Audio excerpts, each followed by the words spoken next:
వేములవాడ పట్టణంలోని మొదటి బైపాస్ రోడ్లో నూతనంగా ఏర్పాటు చేసినటువంటి శ్రీ లక్ష్మీ నరసింహ లెమన్ సప్లయర్స్ వ్యాపార సముదాయాన్ని బీజేపీ నాయకులు ప్రతాప రామకృష్ణ శుక్రవారం ప్రారంభించారు. ఈ సందర్భంగా ఆయన మాట్లాడుతూ ప్రధానమంత్రి నరేంద్ర మోడీ చేతివృత్తులు, కులవృత్తులపై ఆధారపడి జీవిస్తున్న వారికి విశ్వకర్మ యోజన పథకాన్ని ప్రవేశపెట్టి ప్రోత్సాహాన్ని అందించడం జరుగుతుందన్నారు. ఈ పథకం ద్వారా స్వయం ఉపాధిని కల్పించేందుకు అవకాశాన్ని కల్పిస్తుందన్నారు. విశ్వకర్మ యోజన ద్వారా లబ్ధి పొంది లెమన్ సప్లయర్స్ ద్వారా సముదాయాన్ని నెలకొల్పడం శుభసూచకమన్నారు. ఈ సందర్భంగా నిర్వాహకుడు గొంటి లక్ష్మణ్ ను అభినందించి శుభాకాంక్షలు తెలిపారు. అనంతరం లబ్ధిదారుడు గొంటి లక్ష్మణ్ మాట్లాడుతూ ప్రధానమంత్రి నరేంద్ర మోడీకి, కేంద్ర మంత్రి బండి సంజయ్, బీజేపీ నాయకులు ప్రతాప రామకృష్ణ కృతజ్ఞతలు తెలిపారు. కార్యక్రమంలో పట్టణ అధ్యక్షులు రాపెల్లి శ్రీధర్, రాజన్న సిరిసిల్ల జిల్లా ఎస్సీ మోర్చా అధ్యక్షులు సంటి మహేష్, నాయకులు రేగుల శ్రీకాంత్ తదితరులు పాల్గొన్నారు.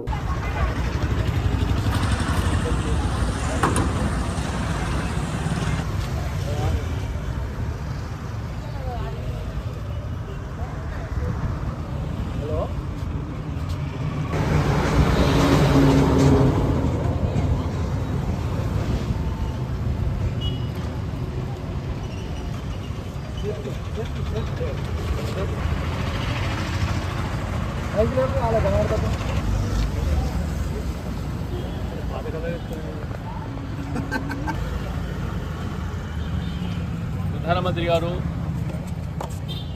ఇండియన్ ట్రెడిషన్ భారతీయ సంస్కృతి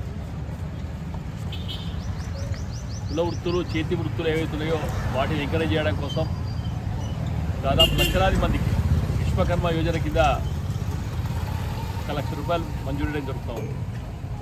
మరి దాంట్లో భాగంగా కూడా అన్ఎంప్లాయ్మెంట్కు ప్రభుత్వం ఏ రకంగా చేస్తుందో ఇప్పుడే లక్ష్మణ్ గారు నిర్ణయం చేయడం జరిగింది.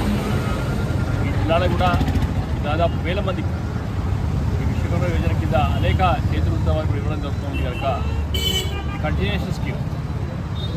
లీడర్స్ కానీ వీటికి కానీ దేనికైనా తీసుకునే అవకాశం ఉంటుంది కనుక దాన్ని వాడుకోవడానికి కోరుతున్నాను. ప్రభుత్వం ఇచ్చే వాటిని సద్వినియోగం చేసుకుంటే మనం బాగుంటాం, మన కుటుంబాలు బాగుంటాయి. ఆ ఉద్దేశంతోనే నరేంద్ర మోడీ గారు ఒక ప్రత్యేక రూపకల్పన విశ్వకర్మ ఆ యోజన కింద మరి దాంట్లో భాగంగా చేయడం ఆనందంగా ఉంది కనుక వారు దాన్ని బాగా ఉపయోగించుకోవాలని కోరుతా ఉన్నాం.